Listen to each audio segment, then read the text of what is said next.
Lugan. Bonjour monsieur. En fait, moi, ma question elle est plus positionnée sur le Maghreb, en particulier l'Algérie. On entend souvent que l'Algérie, avant 1830, n'existait pas. En fait, je voulais que vous m'éclairiez sur ce sujet. Oui, j'ai écrit un livre sur la question qui s'appelle Algérie, l'histoire à l'endroit.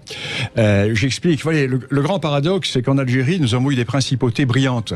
Tlemcen, Bougie, brillantes principautés, mais qui n'ont pas débouché sur la constitution d'un État. Au Maroc, nous avons eu Fès et Marrakech qui ont débouché sur la constitution d'un empire. Alors pourquoi l'Algérie n'a-t-elle pas débouché sur la constitution d'un État? Tout simplement parce que l'Algérie a toujours été écartelée entre deux voisins puissants, l'empire marocain et la Tunisie également, qui est un vieil État qui existait plus à l'est.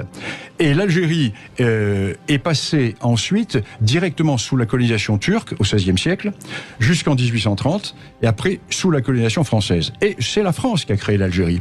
La France a créé l'Algérie, d'abord lui a donné son nom, et a rassemblé les populations à l'intérieur de frontières tracées par la France aux dépens du Maroc. Car n'oublions pas que toute la partie ouest de l'Algérie est historiquement marocaine. La France a détaché toute la partie ouest de l'Algérie du Maroc, pour rattacher à l'Algérie Colombéchar. Toutes ces oasis sont des oasis qui sont marocaines. Tindouf est une ville marocaine. Et la France a donc créé l'Algérie, a constitué l'Algérie. Et plus encore, la France va lui donner le Sahara, qu'elle n'a jamais possédé, pour une raison très simple, c'est qu'elle n'existait pas. Et De Gaulle va rattacher le Sahara à l'Algérie, et va créer cette Algérie, qui est un État qui naît véritablement au mois de juillet 1960.